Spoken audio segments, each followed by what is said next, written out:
하나님 말씀 나누겠습니다.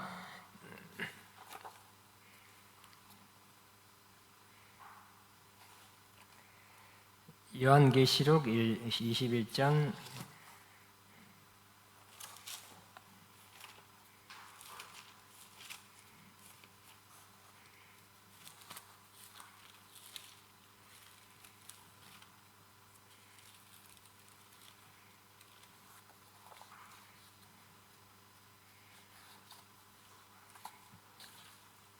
1절부터 8절 시작.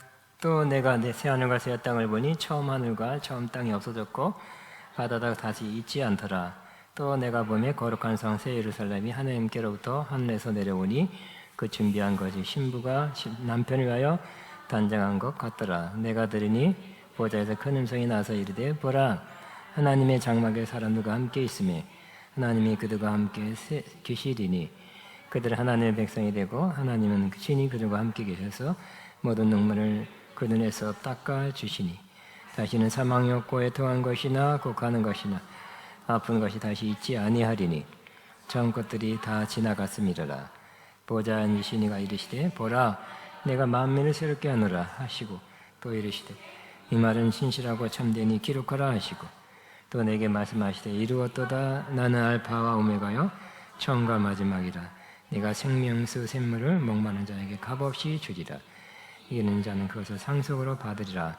나는 그의 하나님이 되고 그는 내 아들이 되리라.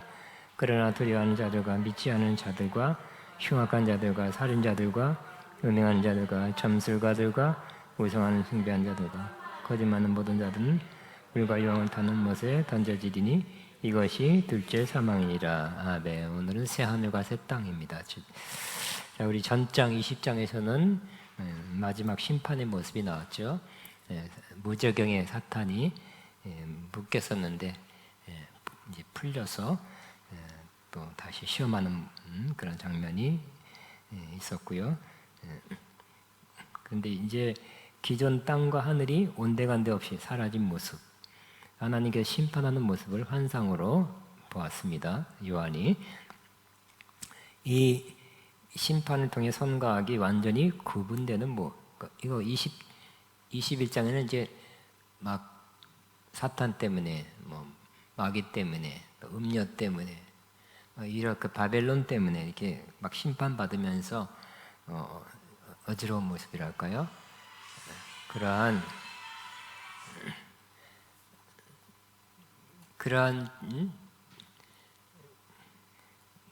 것들을 우리가 봤다면 이제 오늘은 새 하늘 새 땅이에요. 그러니까 구분시키는 거죠. 창세기 1장에서도 윗물과 아랫물로 나누고 육지와 바다로 나누듯이 나누는 역사를 하셨잖아요. 근데 오늘 확실히 옛 땅은 사라지고 새 하늘 새 땅이 나타난다든지 구변세는 옛 창조 없어지고 새 창조가 나타나는 그러한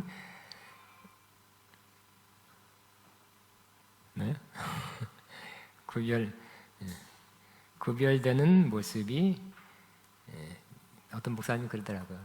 핸드폰을 끄심으로 묵도하겠습니다. 이렇게 우리도 그래.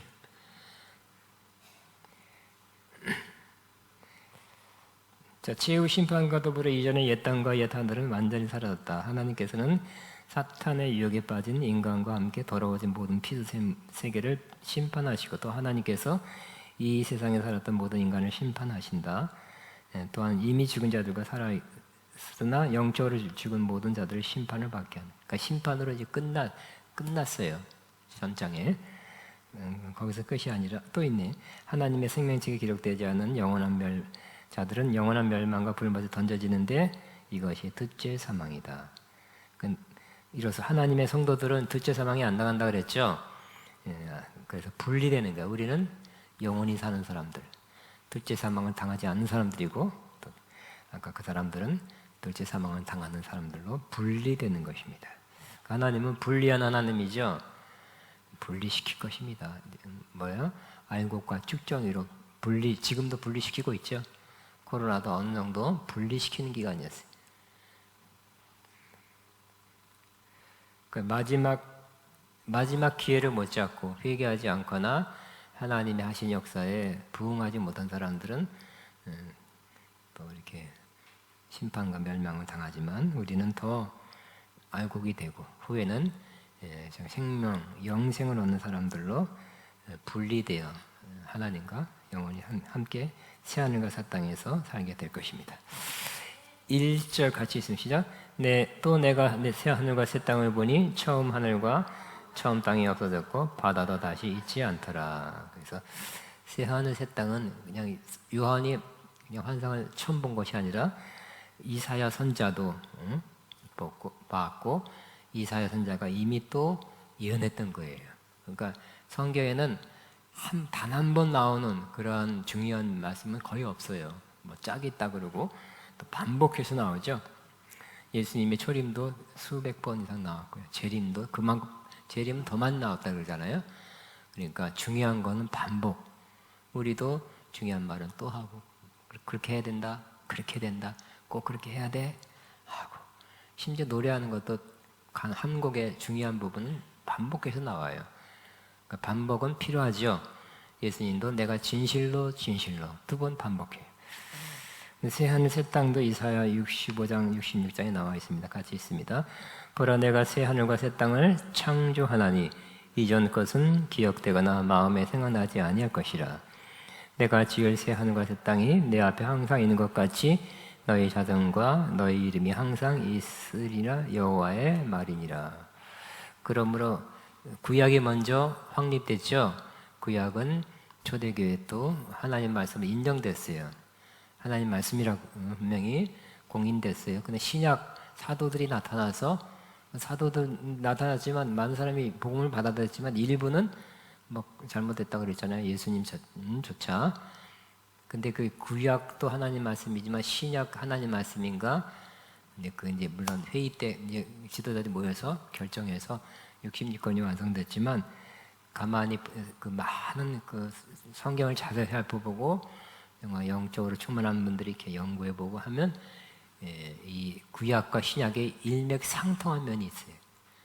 그래서 구약의 내용이 신약에 조금 물론 똑같지 않고 이렇게 좀 발전된다거나 이렇게 더 구체화된다 그런 거는 있죠.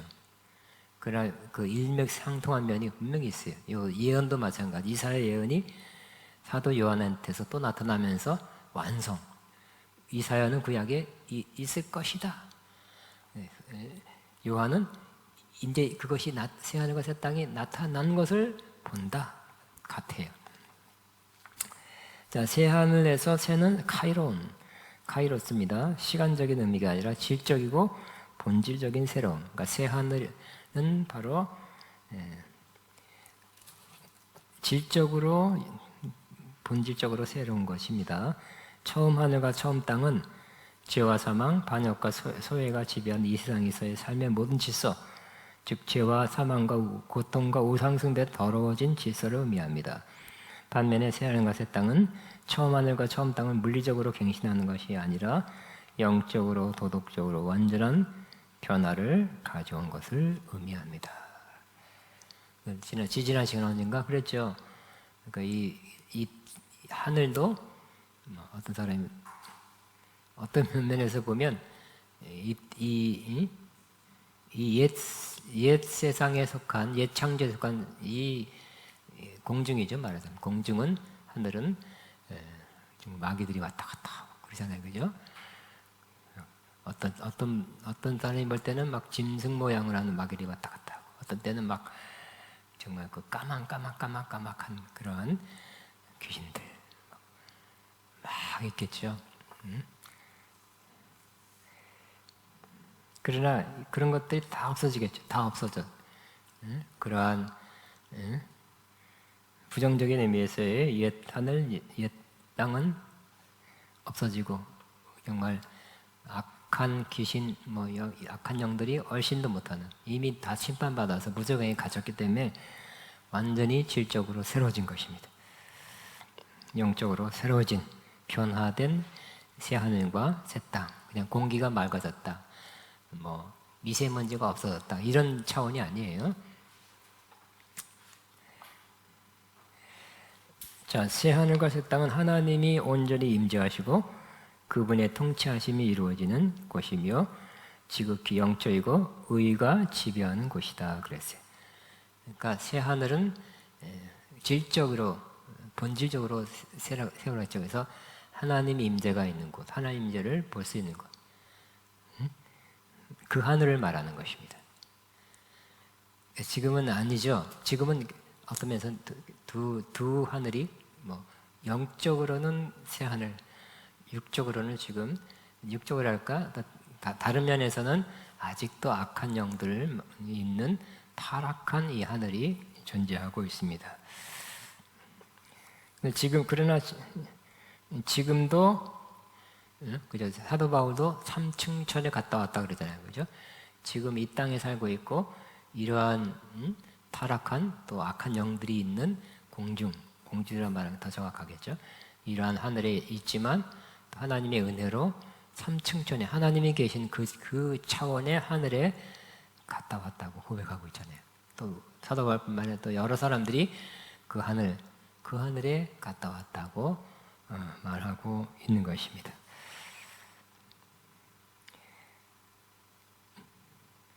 자, 새 하늘과 새 땅은 이제 그 다음에 새 하늘과 새 땅은 하나님이 온전히 임재하시고 그분의 통치하심이 이루어지고 지극히 영적이며 의가 지배하는 곳이다라고 했어요. 베드로서 3장 13절 같이 읽습니다. 시작. 우리는 그의 약속대로 의가 있는 곳인 새 하늘과 새 땅이 바라보도다 그랬어요. 그러니까 의가 있다, 뭐 거룩하다, 정결하다, 깨끗하다, 하나님 계시고 천군 천사가 왔다 갔다 한다. 그것도 맞겠죠. 자, 처음 하늘과 처음 땅이 없어졌고 바다도 다시 있지 않도다 그랬어요. 처음 하늘과 처음 땅은 하나님께서 창조했지만 범죄로 인하여 죄와 사망이 들어왔고 하나님을 대적하는 곳으로 변화했다. 이 하늘과 땅은 죄와 사망이 완전히 사라지는 종말론적 구속을 기다린다 그랬어요. 로마서 8장에 보면 이 피조물들이 여러 피조물들이 자기들이 하나님의 아들들이 나타나서 자기들을 구속해 줄 것을 바라면서 신음하고 있다 그랬죠. 여러분, 땅도 오염 뭐 이런 것 때문에 신음하고 있다는, 나무도 가만히 보면 막 죽어가고 있어요.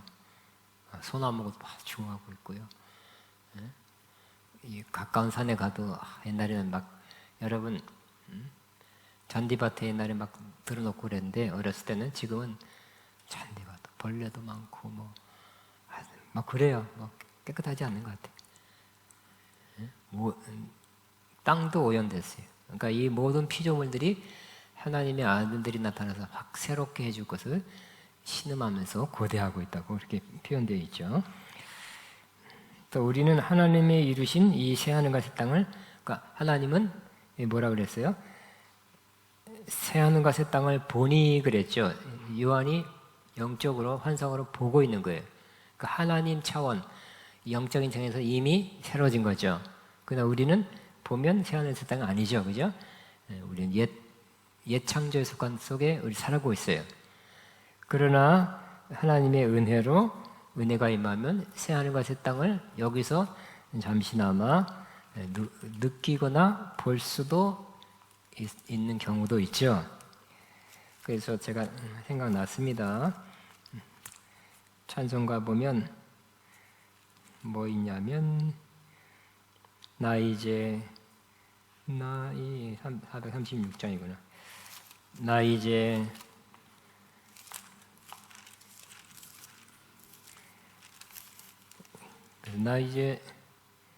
주님의 새 생명 얻은 몸 옛것은 지나고 새 사람이로다.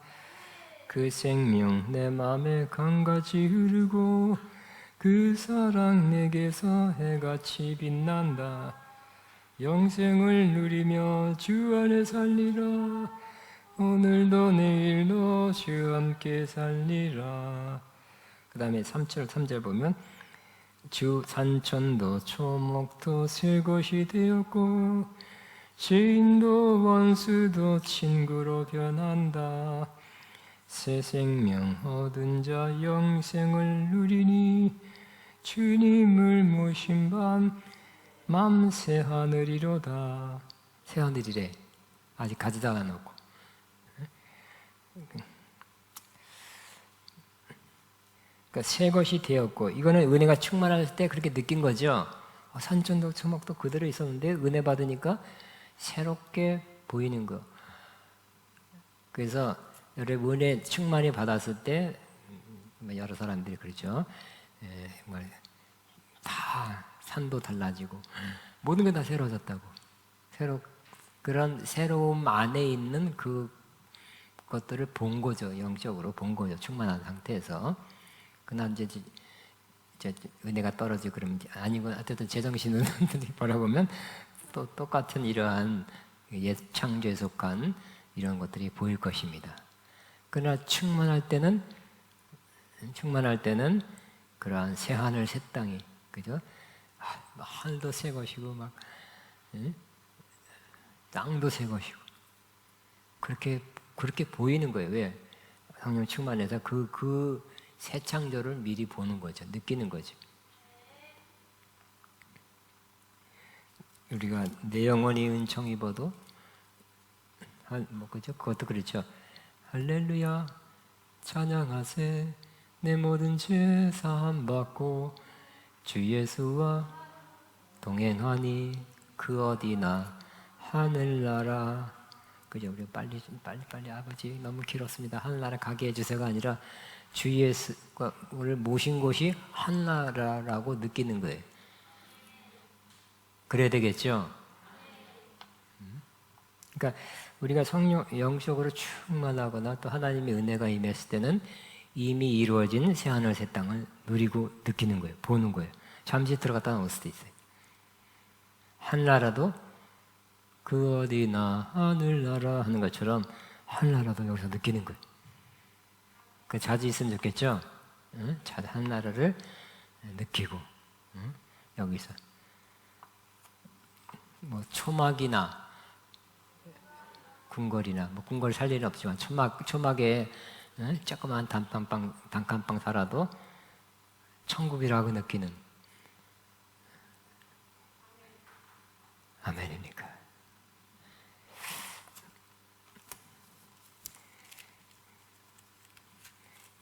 자, 그 다음에 바다도 다시 있지 않다 그러니 바다도 지리적인 저 인천 앞바다 그런 게 아니라 영적인 의미에서 바다를 의미했습니다.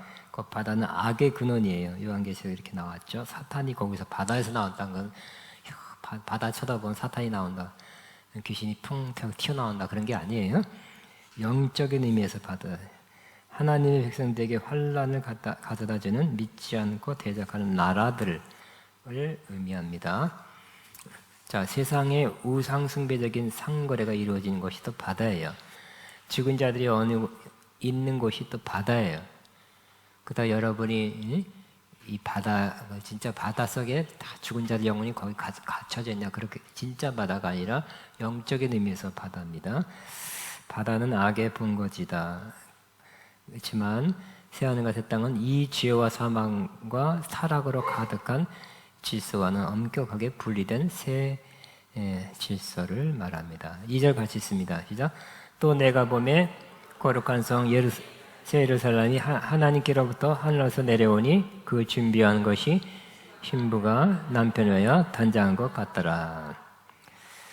새 예루살렘 다음 시간에 또 자세히 나와요. 그렇지만 또 조금 나왔으니까 메시아가 강림할 때 펼쳐질 새 예루살렘에 대한 개념이 유대의 묵시문학이라는 건 환상을 보고 쓴 그러한 문학을 말합니다. 요한계시록 같이.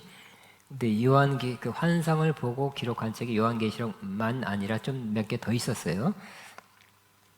그 묵시문학의 단의 유언이라는 책에서는 새 예루살렘에서는 성도들이 하나님의 영광을 영원토록 즐거워하고 향유한 곳으로 묘사되고 있습니다. 바룩 이서에는 외경인가 그렇죠.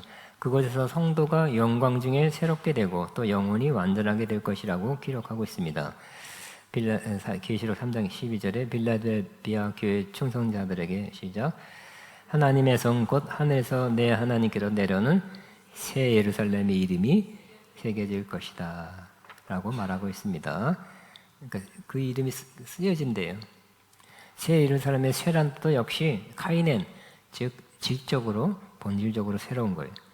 그 옛날에 예루살렘이 있었죠. 하나님의 도성이에요. 하나님의 성전이 거기 있었고요. 하나님이 사랑하는 도시였어요. 그렇지만 예루살렘이 어떻게 했다고요? 멸망당했죠. 성도 파괴되고 멸망당해서 막 유린당했죠. 막 AD 티도 장군이 와서 침공했을 때는 성뿐만 아니라 사람들이 인구의 절반 가까이 죽었어요. 하나님의 무서운 심판이 있었죠. 그때 결국 그들이 범죄, 타락, 우상숭배 때문에 심판을 받은 거예요. 첫 번째 예루살렘은 범죄, 예수님도 거부하고 십자가 못 박혀 죽게 했잖아요. 그죠? 선지자들도 죽게 했어요. 근데 그런 그 예루살렘이 아니라 완전 새 예루살렘. 하늘에서 내려온 인간의 노력이나 수단에 의해서 만들어진 것이 아니고 하늘의 하나님으로부터 내려온다는 의미입니다. 그 예비한 것이 신부가 남편을 위하여 단장한 것 같더라. 신부가 남편을 위하여 단장한 것 같더라. 하늘에서 내려온 걸 봤는데 싹 하고 내려와요. 근데 만약에 이렇게 우리 뭐 건축업자들 막 모아서 막 똑딱똑딱 했으면 한 10년, 20년 걸려서 하겠죠. 공사를 막 해서 뭐 인테리어를 하고 뭐 하여튼 복잡한 공사를 해서 하나님께서 그 사람들 사용해서 그때 성막을 지을 땐 그랬고 그 당시에 솔로몬 성전도 이 땅에 있는 거, 땅에 있을 자, 땅의 재료를 통해서 졌죠. 근데 이제는 그렇지 않고 하나님이 만들어서 샥 하고 하나님이 직접 만들어서 내려 보내주신다는 거예요. 우리 인간이 어떻게 할 수도 없고 그렇습니다. 근데 표현이 신부가 남편이나 예비되니까 신부가 마련했으니까 아주 곱고 정성이 들어가 있고 신부가 꾸몄을 때 아주 예쁘게 꾸몄겠죠. 그럴 때 샥 하고 내려와요. 그러니까 다음에 나온 다음 주에 새 예루살렘이 지리적인 거나 공간적인 것이 아닌 것, 그 다음 시간에 얘기할게요. 그러니까 새 예루살렘 다음 시간에 뭐 길이가 몇이고 뭐 높이가 뭐 텍사스 많고 아니면 러시아에 뭐 많고 근데 그런 물리적인 것이 아니기 때문에 다음 시간에 하겠습니다. 자, 남편과 신부의 비유는 하나님과 백성과의 친밀한 관계를 묘사하는 것으로 신부인 새 예루살렘은 구속받아 하나님 백성의 공동체를 의미하며 이는 하나님과 백성과의 매우 친밀한 교제를 암시한다. 또 이는 이사야 62장 1절에서 5절의 성취예요. 그러니까 구약은 약속이죠. 예언이죠. 신약은 뭐예요? 성취예요. 그래서 이사야 이렇게 예언된 것이죠. 내가 여호와로 말미암아 크게 기뻐하며 내 영혼이 나의 하나님 말미암아 즐거워하리니 이는 그가 구원의 옷을 내게 입히시며 공의의 겉을 내게 더하시니 신랑이 사모를 쓰며 신부가 자기 보소로 단장한 것 같게 하였습니다. 결혼하는 신랑 신부 같은 그러니까 새하늘 새 땅에서는 주님과 우리가 그와 같이 아주 새롭게 신랑 신부가 모든 신방을 꾸며놨고 이제 새 살림 출발할 때는 아주 모든 게 다 새롭겠죠. 그와 같이 새하늘 새 땅에서 주님과 새롭게 새 출발하신대요. 아멘하는 사람 꼭 그렇게 되길 바랍니다. 자, 이는 음녀가 지배한 땅의 성, 큰 바벨론 성과 대조를 이루는 것으로 하늘로부터 온 정결함을 나타낸다. 3절 읽겠습니다. 내가 들으니 보좌에서 큰 음성이 나서 이르되 하나님의 장막이 사람들과 함께 있음에 하나님이 그들과 함께 계시리니 그들은 하나님의 백성이 되고 하나님은 친히 그들과 함께 계셔서 하나님의 장막이 하나님 사람과 함께 있다 그랬어요. 핵심이죠. 사실 21장부터 뭐 한 절 한 절 갖고 1시간 설교 충분히 할 수 있어요. 너무 좋은 말씀, 주옥 같은 말씀이에요. 그 음성을 들었다 그랬어요. 아마 천사가 했는지. 하나님의 장막에 사람들과 함께 있음에 그랬죠. 우리는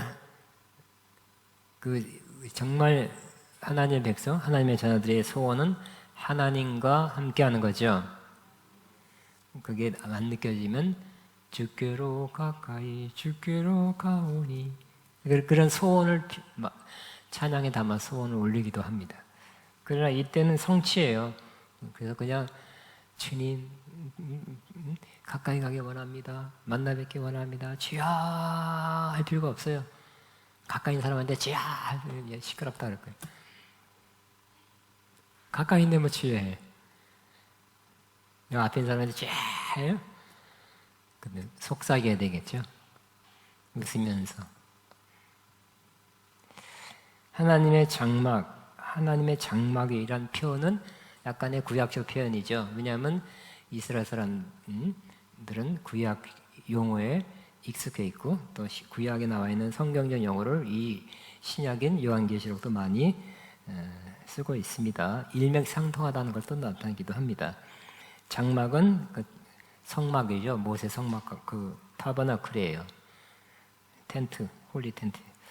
광야에 있었던 성막을 다른 말로 뭐라고 표현합니까? 이름을 붙여서 회막이라고 불렀죠. 그 성경에 나와 있어요. 그 하나님을 만나는 곳이라고 그랬어요. 회막.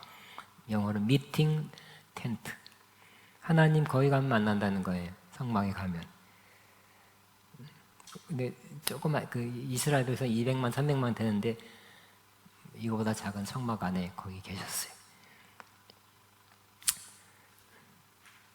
어쨌든 성막 안에는 하나님이 계셨어요. 그리고 다 갈 수도 없어요. 200~300만이고 이거보다 조그만 성막 안에 어떻게 들어갈 수도 없고요. 그렇지만 하나님이 계신다는 것을 멀리서 볼 수는 있었죠. 성막 위에 구름 기둥이 올라가고 때로는 불 기둥이 올라가니까 저기 계셔. 그렇게 믿고 움직이면 그 불기둥, 구름 기둥 움직이면 따라갔죠. 그런데 에스겔서 43장 7절에는 내가 이스라엘 족속 가운데 영원히 있을 곳 이런 예언이 있어요. 영원히 있을 곳. 성막은 영원히 계셨습니까? 아니죠. 성막은 그동안만 광야 기간만 있었죠. 법궤에 계셨는데 법궤가 지금 사라졌어요. 못 찾아. 하나님의 섭리로 작게 꽁꽁 숨겨놨겠죠. 그것도 찾았으면 그냥 굉장할 거예요. 그것만 그냥 하나님 임재를 자기 각자가 누려야 되는데 그거 어디 있다고 그거 보러 1년에 1억 명씩 갈 것 같아. 법궤가 있다. 다윗의 칼 하나만 왕관 하나만 발견돼도 몇천만 명 갈 것 같아. 대단하죠. 하나님이 그 법궤를 숨겨둔 것도 하나님의 뜻이고 섭리라고 믿습니다. 하나님 임재는 그 법궤 안에만 있는 것이 아니라 이제는 우리들 안에 계시기 위함입니다. 근데 요 예수겔 43장에는 내가 이스라엘 족속 가운데 영원히 있을 것을 그런 예언이 있는데 이제 이 계시록에는 성취되는 것을 봅니다. 즉 하나님의 함께하심 또 하나님의 임재가 있게 될 것이라는 의미입니다. 이런 임재는 일시적인 것이 아니라 영원한 것입니다. 그러면 하나님의 장막은 뭐라고요? 하나님의 임재가 사람과 함께 있으니 하나님이 그들과 함께 계시리니 그들은 하나님의 백성이 되고 하나님은 그들과 함께 계셔서 그랬어요. 우리가 소위 말하는 죽어서 천국 가면 100% 하나님의 임재를 느낄 거예요. 그렇지만 지금 여기서도 누릴 수 있고 느낄 수 있죠. 그러니까 어떨 때는 못 느끼기도 해요. 왜냐하면 여기는 불완전하기 때문에. 그러나 이미 하나님의 임재는 하나님 나라도 시작됐죠. 완성을 향하여 나가듯이 이 모든 약속, 하나님의 그 장막도 그때 가서 누리고 지금은 그냥 썰렁하게 있는 것이 아니라 지금부터 일부 누리면서 느끼면서 지금 우리 살 수 있습니다. 그러므로 하나님의 임재를 우리는 사실 여기서 교회에서도 느낄 수 있지만 찬양하면서 느낄 수 있지만 그냥 가만히 있으면서 그냥 이부자리에서 느낄 수 있어요. 그렇죠? 이부자리에는 그냥 마루에 나와서 주여 깨서 마루에 나오면 주여 감사합니다. 마루에서 느끼고 부엌에서 느낄 수 있고 차 안에서 느낄 수 있는 거예요. 하나님 임재를 느끼기 위해서 저 이스라엘의 밖에 있는 곳만 가야 느낄 수 있다면 얼마나 불행할까, 그죠? 그리고 지금도, 그러나 어떨 때는 못 느낄 때도 있어요. 지금은 완전한 것이 아니죠. 그냥 느낄 때가 있어요. 하루에도 몇 번 느낄 수 있어요. 그래서 저도 언젠가는 영성 훈련 중에 하나님의 임재 연습 이런 것 좀 저도 많이 훈련하고, 지금도 하루에도 몇 번 느끼지만 더 많이 느끼기 원해. 예를 들어서 지금 10번 하루에 짧게 나면 10번, 5번 느낀다면 한 20-30번씩 느끼고 싶어. 그러니까 그런 건 훈련해야 되겠죠. 그래서 하나님의 임재 연습이라는 세계적인 책도 있습니다. 자, 그 다음에 저희는 하나님의 백성이고 하나님은 친히 저희와 함께 계셔서, 이러한 구절은 그 여성에 자주 나오는 관용적 구절로서 하나님께서 자기 백성을 구속하던 궁극적인 목적, 영원한 목적이 바로 이거예요. 뭐라고요? 저희는 하나님의 백성이 되고 하나님의 친히 저희와 함께 계시는 것. 그러니까 우리는 하나님의 백성으로, 또 어떤 면에서 하나님의 자녀로서 하나님과 영원히 함께 있는 것, 함께 사는 것, 그거를 하나님이 그렇게 하기를 원하셨죠. 하나님 그렇게 하기 위해서 우리를 창조했어요. 영원히 함께 있자. 함께 우리 서로 기뻐하자, 즐거워하자. 함께 서로 교제하면서 교제의 기쁨을 누리자. 마치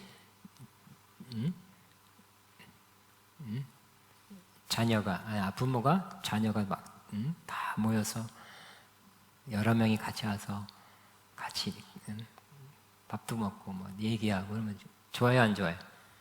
좋겠죠? 바글바글 하면 좋을 거예요. 아무도 없어. 자식도 없고 혼자 있어. 그러면 별로겠죠, 그죠? 썰렁한 것도 분명히 낫습니다. 하나님도 그러한 많은 자녀들 혹은 백성들이 많아서 하나님과 교제하고 하나님이 그들 가운데 계셔 주시고 그런 영원한 교제, 온전한 교제의 기쁨 속에 살기를 원하셔서 계획하셨고 지금까지 이끌어오고 계신데, 지금은 부분적으로 일부 완벽하지 않게 그걸 누릴 수 있지만 부족해요. 이거 갖고 안 됩니다, 주님. 하늘에서는 완벽하게 이루어지게 될 것입니다. 4절 시작. 모든 눈물을 그 눈에서 닦아주리니 다시는 사망이 없고 애통한 것이나 아픈 것이 다시 있지 아니하리니 처음 것들이 다 지나갔습니다. 뭐가 눈물을 닦아준대. 눈물. 여러분 눈물 흘리고 있습니까? 없나? 콧물 나나? 코로나라? 자, 눈물. 이 세상에서는 눈물 날 일이 많죠. 알고 보면 눈물 날 일이 많아. 불쌍할 일이 많고. 이 세상 돌아가면 나 아니라 다른 사람이라도 정말 힘든 사람, 어려운 사람, 그런 사람 많아요. 또 나와 내 가족 때문에 울기도 하고, 또 세상의 어떤 사람들 때문에, 어떤 일 때문에 울기도 합니다.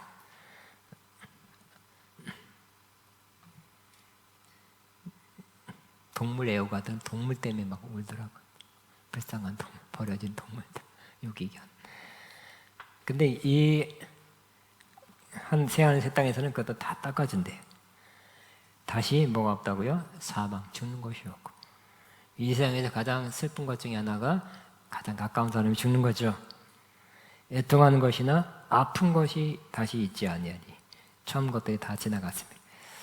그래서 이 세상에서 지금 현재 이 세상에서 가장 이 세상에 이런 일이 많대요. 뭐가 많다고요? 눈물 날 일이 많고 죽는 일이 있고 애통한 일이 있고 또 아픈 일, 병든 일이 많대요. 그러니까 이 땅에 사는 동안은 이렇게 이런 일들 때문에 슬퍼할 수밖에 없겠죠. 그렇지만 저 새하늘 새 땅에서는 하나도 없대요. 눈물도 닦아줘서 언제 안 나와. 눈물 날 일이 없어요. 죽는 일이 없어요. 애통할 일이 없어요. 아픈 것도 없어요.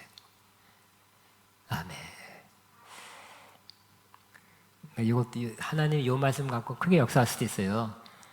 어떻게 했냐면 어떤 사람은 아픈 것이 다시 있지 아니하리니 이 말씀이 칵 임해서 이미 영적으로 우리는 하나님 나라에 들어왔잖아요. 육적으로는 아직 아닌. 아픈 것이 다시 있지 아니니는 말씀이 박 역사에서 내가 하나님 나라에 들어왔으니 아픈 것이 있지 않다. 믿어지니까 그대로 됐대요. 다시 선포합니다. 아픈 것이 다시 있지 아니하리니. 이 말씀 그대로는 원래 미래에 있을 하나님 나라에서 이루어질 일이지만 이 말 하나님은 항상 그죠? 막 미리 당겨 그 말씀 당겨 역사 그러잖아요, 그죠? 그렇기 때문에 하나님한테 시간이 없어요. 우리는 시간이 있어요. 다시 한번 아픈 것이 다시 있지 아니하리니. 시작. 하나님 나라에 들어가 온전한 하나님 나라에 들어가면 그렇게 된대요. 근데 이미 하나님 나라에 들어갔기 때문에 이 말씀이 역사할 수도 있어요. 그때는 이 말씀 그냥 그대로 되는 거예요. 근데 지금은 하나님 말씀이 역사해야 돼요. 한 번 더 하면 아픈 것이 다시 있지 아니하리니. 시.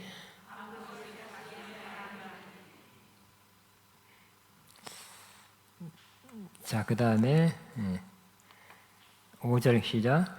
보좌 앉으신 신이가 이르시되 내가 만물을 새롭게 하노라 하시고 기록하라 또 이르시되 이 말은 신실하고 참되니 기록하라 하시고 만물을 새롭게 하노라 그랬어요.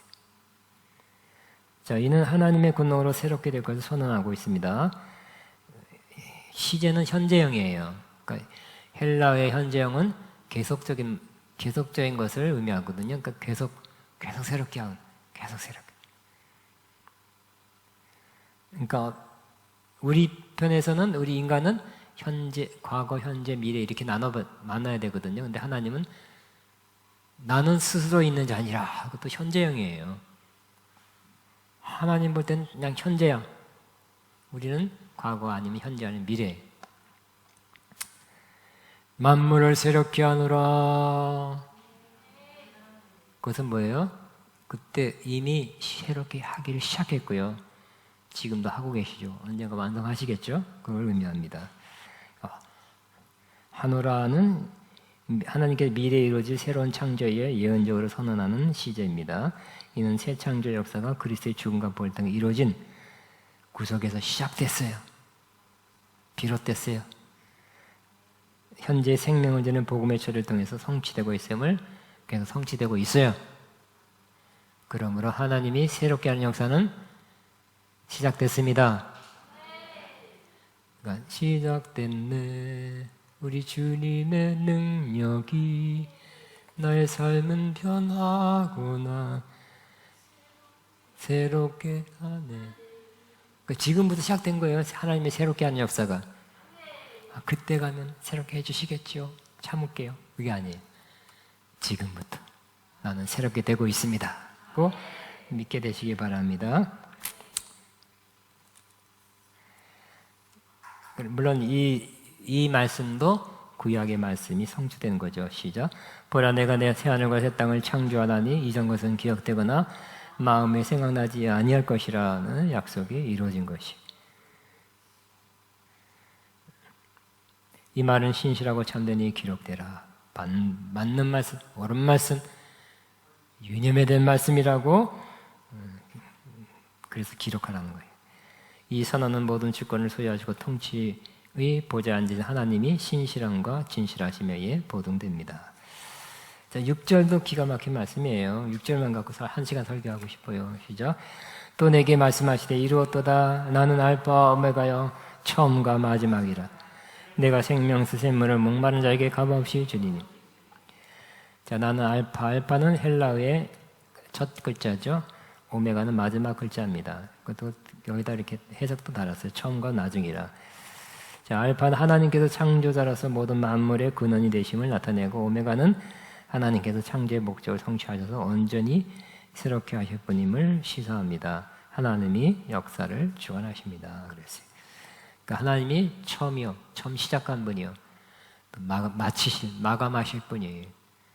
역사도 하나님이 시작하고 마칠 것이고요. 하나님의 뜻을 시작하시면 하나님 반드시 마치시는 분이겠죠. A, B, C, D, E, F 끝이 아니에요. A, B, C, D, I, Z 끝내실 분이에요. 그러니까 하나님은 역사를 그러니까 결국은 끝내실 분이기 때문에 역사를 주관하시는 분이에요. 우리 인간 볼 때는 조금 늘어지기도 하고 줄어들기도 하겠지만 하나님 볼 때는 그게 없으니까 하나님이 시작한 일은 마지막에 하나님이 이루시는 거죠. 하나님이 이 역사를 통해서 계획하신 일은 반드시 계획대로 되는 것입니다. 내가 생명수 샘물로 목마른 자에게 값없이 주리니 하나님은 우리 영혼의 갈급함을 채워주시는 구속하신과 영생을 주신 생물과도 같아. 생명수 샘물도 그죠? 우리 22장의 생명수가 강이 나오죠. 샘물을 준대. 여기서는 샘물. 그렇지만 천국 가면 샘물이 막 생명샘 많이 마시겠죠? 그것도 있지만 중요한 거는 지금 여기서도 마실 수 있잖아요. 그죠? 그래서 예수님이 오셔서 수가성경에 뭐라 그랬어요? 나를 믿는 자는 그 안에서 생명수 샘을 준다 그랬어요. 목마르지 않도록. 그러니까 우리 예수 믿는 사람은 천국 가서야 이것이 이루어지는 게 아니라 천국 가서 완전하게 이루어지고 지금부터 그러니까 예수 믿고 저와 여러분도 경험적으로 보면 생명수 샘물 같은 것을 영원히 마셨다는 경험을 몇 번 했잖아요. 그죠? 여러 번 했죠? 그러니까 지금부터 맞을 수 있는 거예요. 옛날에 많이 찾아가 목마른 내 영혼 주가 이미 허락한 간구합니다.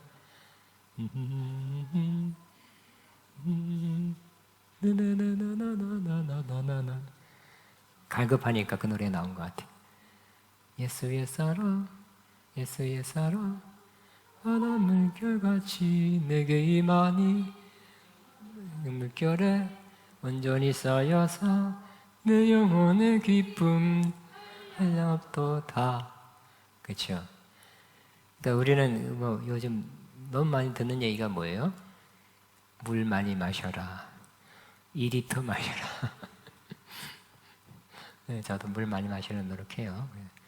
저는 여기다 죽이염을 조금 타서 마셔요. 그러면 이제 흡수가 더 잘 되는 것 같기도 하고 2리터는 못 마셔요. 너무 마시지 또 요즘 또 너무 많이 마시지 마라. 보다 간이 뭐가 나빠진다 그러더라고요. 신장이. 무리하게 마시지 말라. 어쨌든 많이 마시면 좋은 것 같아요. 저도. 그런데 육체에 물이 필요하듯이 우리 영혼에 생수가 필요하죠. 목말라도 우리 고통스러워요. 하루에도 몇 번 마셔야 돼요. 몇 번이나 느껴요. 갈증. 근데 우리 영혼도 갈증을 느끼죠. 그러니까 지금부터 마실 수 있는 거죠. 지금부터 생명수 샘물. 결국 예수님 믿는 사람은 그 안에 샘물을 주신다고 넣어준다고 그랬어요. 이 샘물에서 계속 샘물이 생명수가 나오면 갈급함이 덜하게 되겠죠. 사람들이 이 생명수, 어쨌든 영혼의 생명수 샘물을 못 마시니까 갈급해서 맥주 마시면 나을까? 뭐 다른 거 오락하면 채워질까? 하여튼 뭐 딴 데서 막 방황하고 있는 것입니다. 저와 여러분은 생명수 샘물을 하루에 10번 이상 마시면 좋겠죠? 응? 자주 마시면 좋을 것입니다. 그런데 그 다음 페이지 내가 생명수 샘물을 목마른 자에게 값없이 주리니 주세요 네 주세요 아니면 찬송 몇 번 불러야 목마른 나던 지냇물을 막 불러야 주는 것도 아니에요. 믿음은 약속이니까 믿음으로 지어서 마시기 바랍니다. 값없이니까 뭐 대가 없이 뭐 한 다음에 뭐 하나 주는 게 한 명 주는 게 아니죠. 오직 주님의 은혜와 호의로 값없이 생명수 샘물을 생명수에 나오는 샘물을 마실 수 있습니다. 아멘. 7절 시작. 이기는 자는 이것을 상속으로 받으리라. 나는 그의 하나님이 되고 그는 내 아들이라. 이기는 자. 근데 오늘 이 7장은 이기는 자예요. 이기는 자라는 건 뭘까요? 자, 여기 뒤에 썼어요. 이기는 자는 오버커머. 이 세상에서 자신이 당한 고난과 박해와 미혹 중에서 인내하며 예수 그리스도에 대한 믿음과 증거를 계속하는 자예요. 그 요한계시록 전체에 뭐예요? 핍박 환난 당하는 성도들에게 참아라, 인내하라, 예수님 부인하지 말아라, 뭐 666 어쩌고 한다 그래. 그 거짓 선자 미혹되지 말고, 응? 짐승 같은 강력한 자 만나서 이렇게 해라 저렇게 해라 할 때 비신앙적이고 기독교에 반한 것이라면 거부해라. 거부하면 핍박이 오는데요. 참아라. 참는 게 이기는 거죠. 미혹 안 나가는 게 이기는 거죠. 예수님 핍박 부인 안 하는 게 이기는 거예요. 그러면 어떻게 하다? 이 모든 것을 유산으로 상속으로 준대. 새 예루살렘, 생명수 뭐 여러 개 이때까지 나와 있는 좋은 것들을 하나님의 임재 상속으로 주. 그냥 예수 한번 믿었으니까, 과거에 예수 한번 믿었으니까 이 모든 것 천국 다 누린다? 그거 아니에요, 그죠? 그러고 나서 또 뭐 적당히 예수님 부인하거나 지혜롭게 이렇다 저렇다. 그래 주여 나 천국 갑니다. 죽었으니까 어떻게 될지 모르겠네요. 이렇게 환난 핍박 받을 때도 끝까지, 예? 그랬잖아요. 3장 20절 몇 장이죠? 2장 30장 죽도록 충성하는 거죠. 그럼 생명의 멸류관을 주리라. 우리가 죽기까지 충성하지는 않을 수도 있어요. 그렇지만 분명히 예수 믿는 것을 흔들버리고 부인하도록, 그렇게 막 어려움 당할 때가 있다면 이겨내야 되겠죠. 부인 안 해야 되겠죠. 끝까지 우리는 충성되고 신실하고 우리의 믿음을, 주님께 대한 믿음을 저버리지 않는 사람, 이게 이기는 자인데, 그런 사람에게 이런 것들을 상속으로 내어준다고 말씀하고 있습니다. 이기는 자는 이것을 상속으로 받으려. 나는 그의 하나님이 되고 그는 내 아들이 되리라. 8절. 또 이것도 이가 1시간짜리 거리인데 빨리 끝내겠습니다. 시작. 그러나 두려워하는 자들과 믿지 않는 자들과 흉악한 자들과 어린 자들과 음행하는 자들과 점술가들과 호생하는 자들과 거짓말하는 모든 자들은 불과 영을 타는 못에 던져지리니 이것이 둘째 사망이라. 불과 유황을 타는 못에 참여할 자가 이런 사람은 불과 유황을 타는 지옥이죠. 간대요. 여러분은 해당되는지 한번, 그때 8가지 다 해야 지옥 가는 게 아니라 한 가지 해도, 우리 한 가지 살인죄 하나로 감옥 가죠. 8가지 죄를 져야 감옥 갑니까? 살인죄, 사기죄, 뭐 무슨 죄 아니죠? 한 가지. 자, 불과 유황을 탄 못에 참여하리니 이는 영원한 형벌에 처한 운명으로서 둘째 사망과 동일한 것입니다. 첫째는 두려워하는 자. 여러분 자주 두려워하십니까? 또 우리 또 딸들도 바퀴벌레 되게 두려워하더라고요. 와! 그거 말하는 거 아니에요. 일반적으로 그냥 두려워하는 것이 아니라, 그냥 단순히 불신자를 말하는 것이 아니라, 이들은 그리스도를 믿음으로 인해 당하는 핍박과 환난을 두려워한 자로서 그런 것들이 임할 때 그리스도를 부인하거나 타협하여 두려워서 핍박 나 못해, 난 그런 거 못해, 타협하거나 충성하지 못한 자들이 두려워한 자예요. 여기서 말하는 두려워한 자는. 그래서 그전에 요즘에 IS 왔을 때도 많은 사람들이, 크리스천들이 두려운 사람 도망갔거나 어쨌든 부인했겠죠. 그렇지만 당당히 그냥 죽음을 맞이한 사람도 있죠. 그죠? 그러니까 우리의 신앙을 알고서 공격하거나 피해를 준다, 큰 해를 끼칠 것이다 하고 그렇게 다가왔을 때 그걸 두려워해서 난 차라리 한 10년만 안 믿을게요, 5년만 안 믿을게요, 이렇게 두려워서 믿음을 저버리는 그런 두려움, 여기서 말하는 두려움은.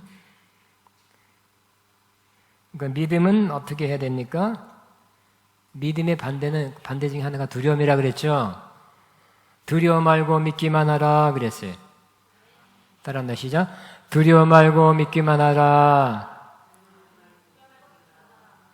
그 때문에 우리는 그러한 우리가 갖는 믿음 때문에 다가올 피해, 또 어려움을 두려워해서 이렇게 믿음을 이렇게 접는, 부인하는 이런 사람, 이런 사람은 어디 간다고요?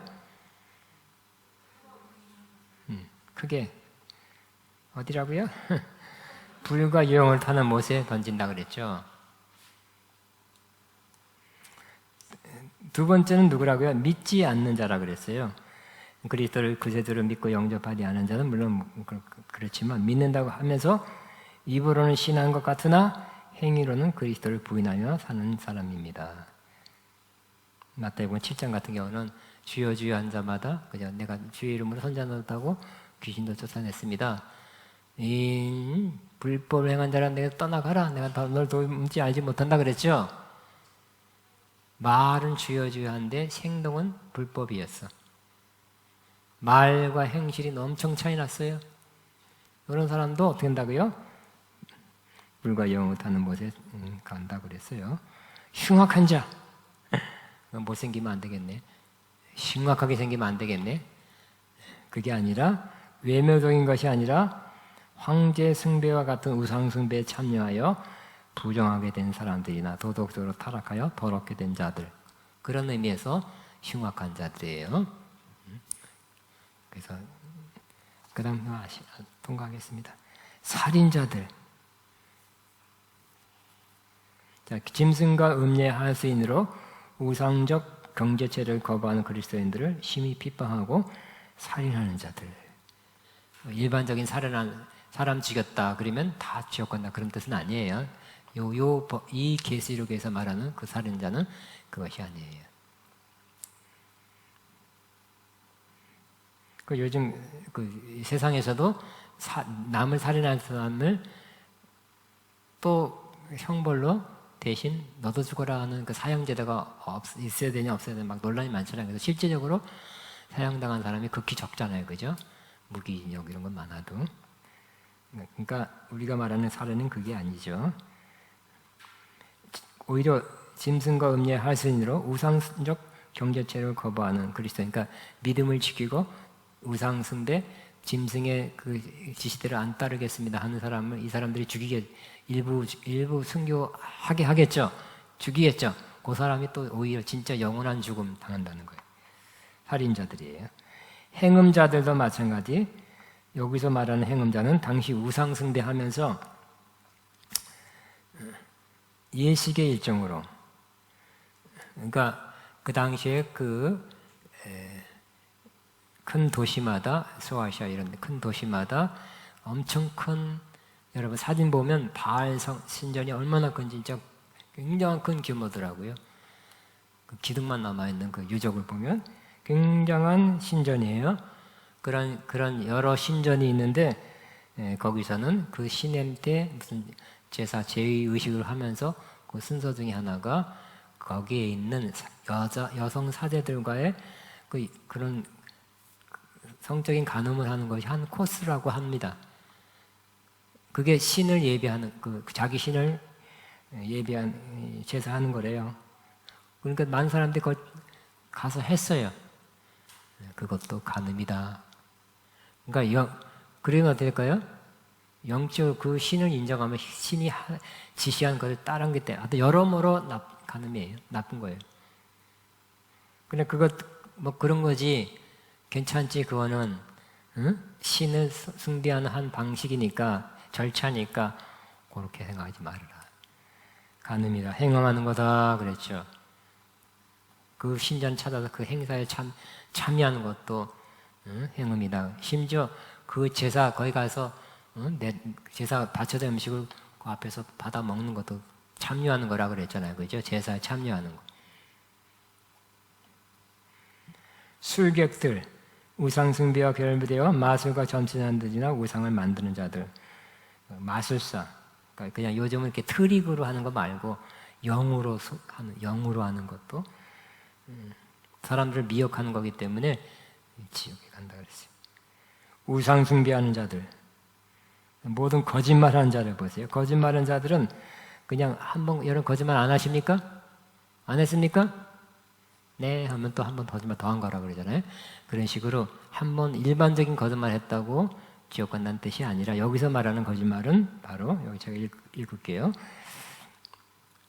이런 먼저 타협이나 잘못된 교리로 인해서 자신의 기독교적 고백이 곧 배신된 자들이에요. 그래서 나는 예수님 믿어요. 예수님 살아계세요.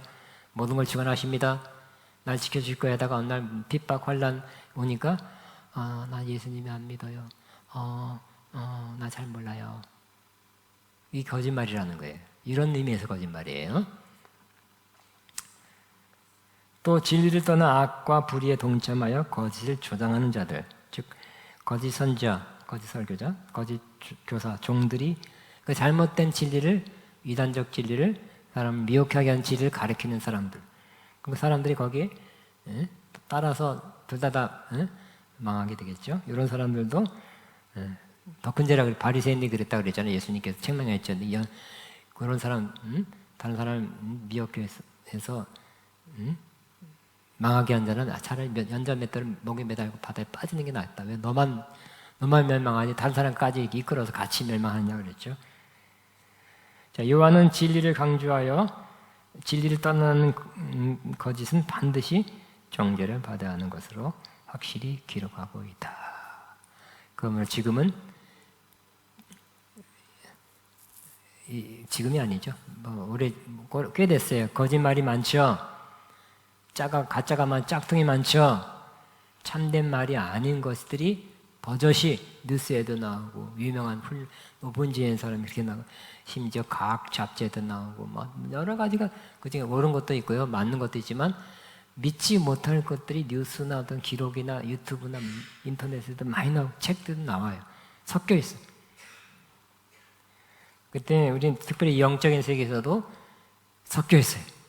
참된 말씀을 선포한 사람도 있고 거짓, 짜가, 가짜 그걸 그래서 그렇게 버젓이 기독교의 직분을 가지고 기독교 간판을 걸고 또 해요.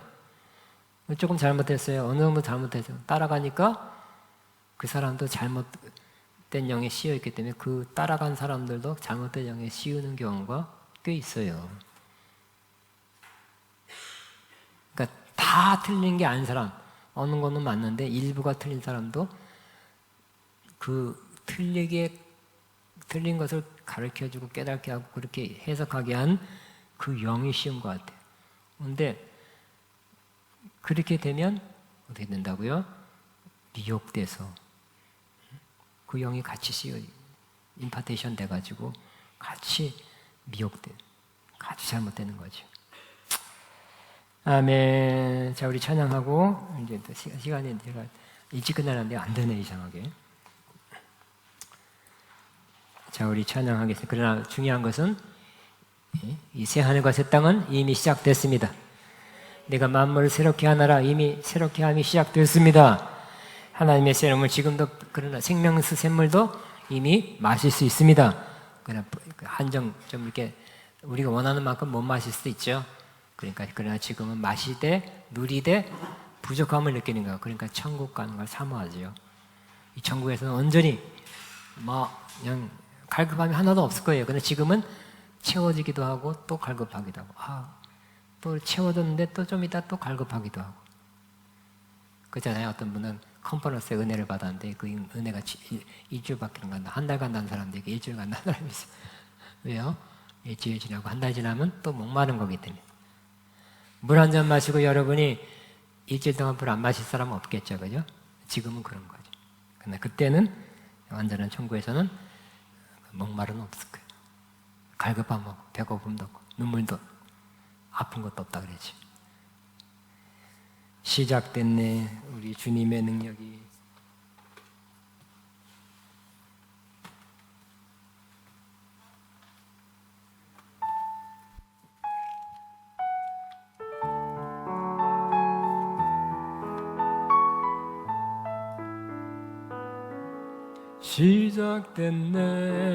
시작됐네 우리 주님의 능력이 나의 삶을 다스리고 새롭게 하네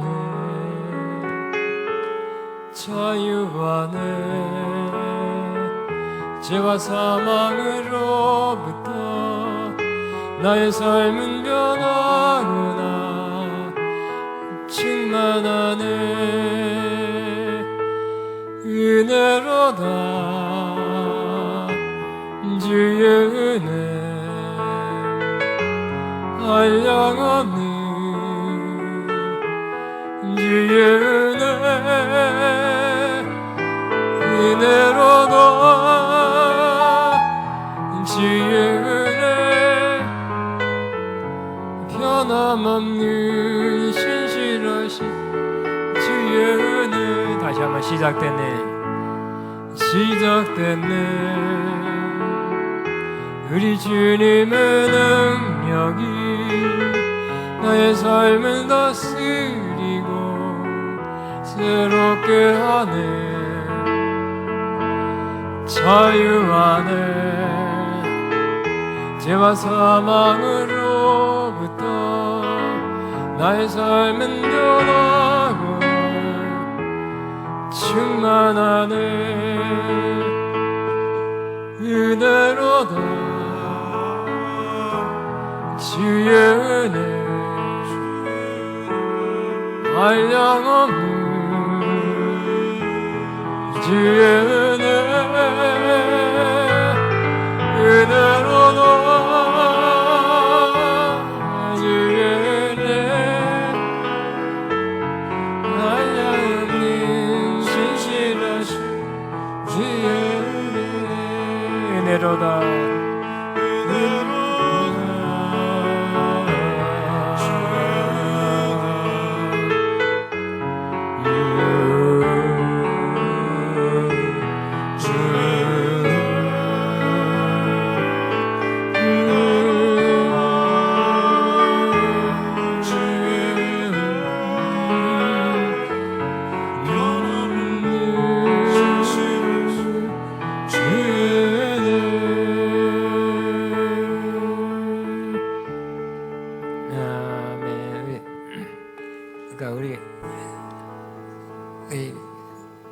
제가 여러분과 함께 나누고 싶은 것은 우린 약간 조금 부족하지만 완전치는 않지만 여기서부터 생명수도 누리고 하나님의 임재도 누리고 그죠? 하나님의 능력 새롭게 하심을 지금부터 경험해야 된다는 거예요. 그게 정상이에요. 정상. 하늘나라 가서만 그렇게 누리는 것이 아니죠.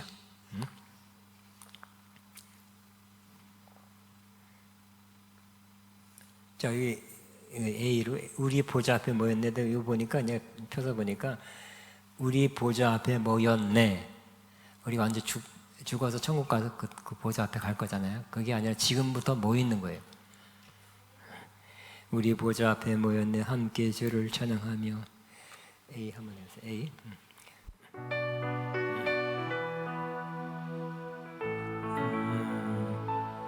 우리 보좌 앞에 모였네.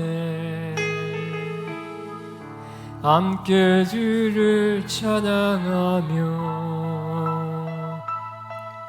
하나님의 사랑 그 아들 주셨네. 그의 피로 우린 구원받았네. 십자가에서 쓰드신 그 사랑 강같이 온 땅에 흘러 각 나라와 족속 성 안에서 구원받 주 경배드리네. 그 원하심이 보좌에 앉으신 우리 하나님과 어린 양께 있도다. 그 원하심이 보좌에 앉으신 우리 하나님과 어린 양께 있도다. 우리 시브리서 12장 28절 이미 우리가 하나님 보좌 앞에 시온산에 하나님 도성에 이미 이르렀다고 말하고 있잖아요. 그죠? 영으로. 그러니까 우리 주님 앞에 언젠가는 그 보좌 앞에 모일 것입니다가 아니라 모였다고 말해야 돼요. 믿음으로 모이고요. 보좌 앞에 있습니다. 하나님 임재 안에 우리가 있습니다. 하나님 우리를 찬양 가운데 계십니다. 이미 우리는 구원 받았습니다. 그때 천국에서 구원받는 백성이 하나님 보좌 앞에서 하나님 감사 찬양하는 것을 지금 똑같이 지금부터 올려드립니다. 그때나 지금나 본질적으로는 차이가 없습니다. 그렇게 하는 거, 이게 참 예배입니다. 아멘. 소망만 갖고 예배드린 게 아니에요. 실제화된 것을, 실제화를 하나님 앞에 올려드린 거예요. 다시 한번, 우리 보좌 앞에 모였네. 함께 주를 찬양하며 하나님의 사랑 그 아들 주셨네. 그의 피로 우린 구원받았네. 십자가에서 쏟으신 그 사랑 강같이 온 땅에 흘러 한 나라와 져서 그 성막 안에서 구원받고 은혜를 이루네.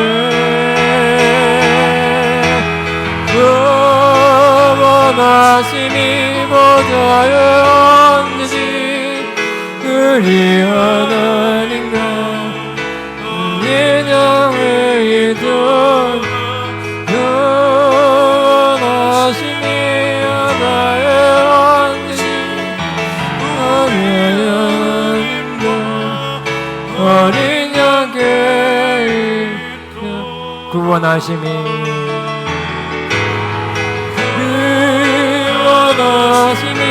하나에 보좌에 내 양께 있도다. 구원하심이 보좌에 앉으신 우리 하나님과 어린 양께 있도다. 우리 영광의 주님 찬양하서 할 건데요. 우리가 하늘나라 가면 뭘 제일 먼저 느낄까요? 하늘나라 가면 하나님의 영광을 제일 느낄 거예요. 하나님의 영광이 쫙 비춰온, 이야, 그때 그 영광, 그 거룩한 빛, 영광스러운 빛 안에서 우리는 경배가 저절로 될 거예요. 그죠? 근데 지금부터 거의 상당히 그렇게 된다면 진짜 하나님의 영광을 바라보면서 느끼면서 우리가 하나님께 예배드리는 그 찬양이 최고겠죠? 우리 지금은 100% 아니에요. 50%, 30%, 20% 뭐 사람마다 다르겠어요. 그러나 지금도 영광의 주님을 내가 영으로 느낍니다. 어느 정도 느낍니다. 상당히 느낍니다. 지금부터 그런 그 하늘나라에서 예배를 여기서부터 즐기기 시작해야 돼요. 아멘. 우리 영광의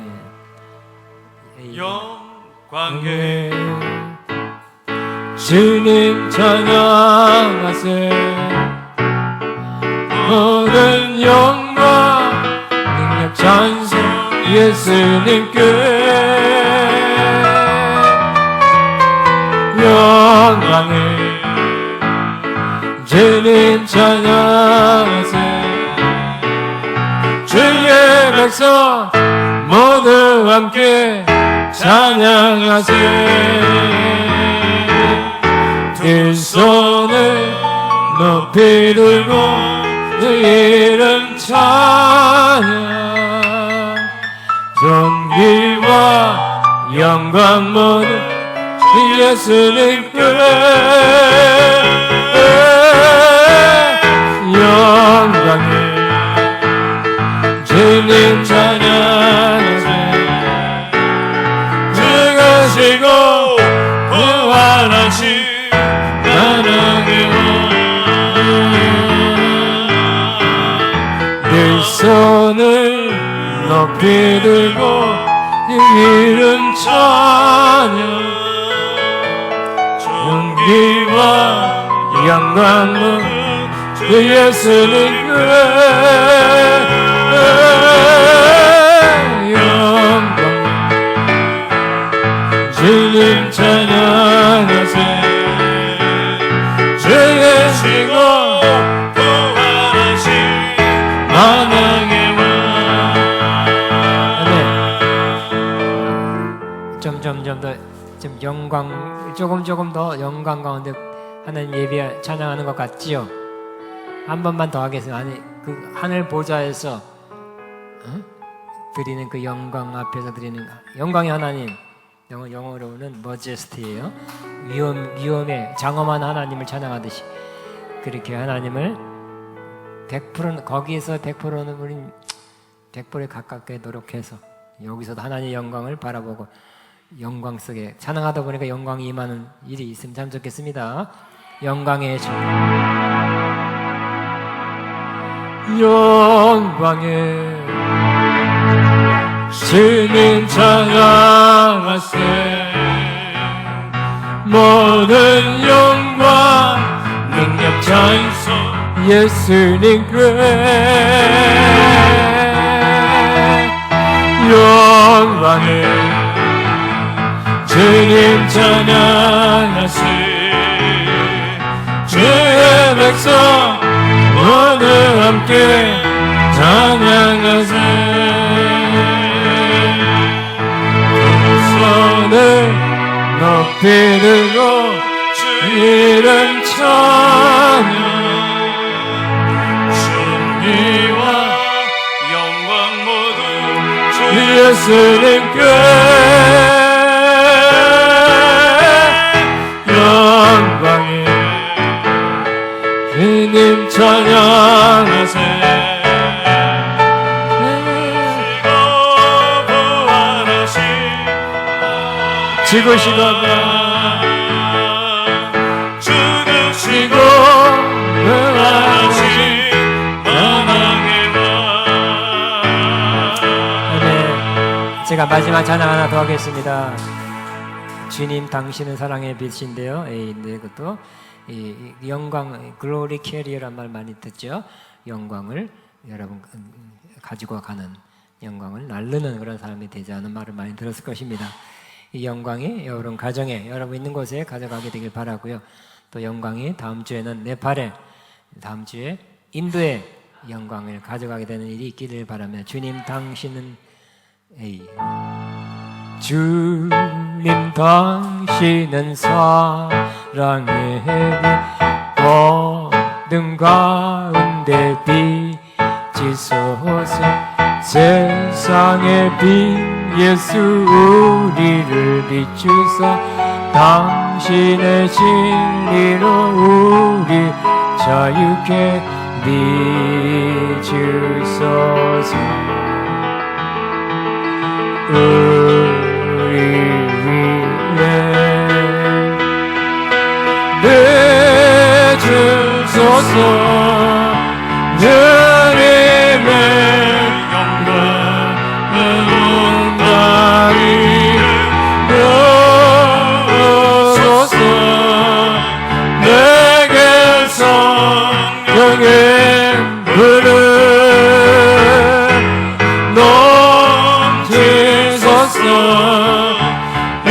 은혜와 긍휼을 열망주는 전하소서 우리 대신 주의 주님 당신은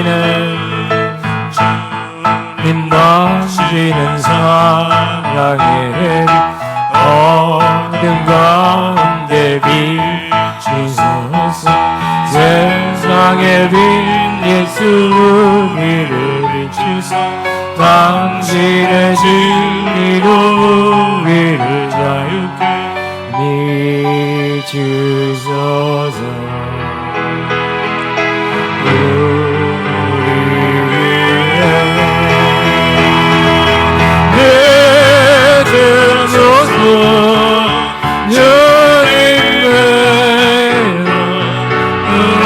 땅이 주소서. 내게 성령의 불을 넘치소서. 은혜와 능력 열방중 전하소서. 내 대신 주의 말씀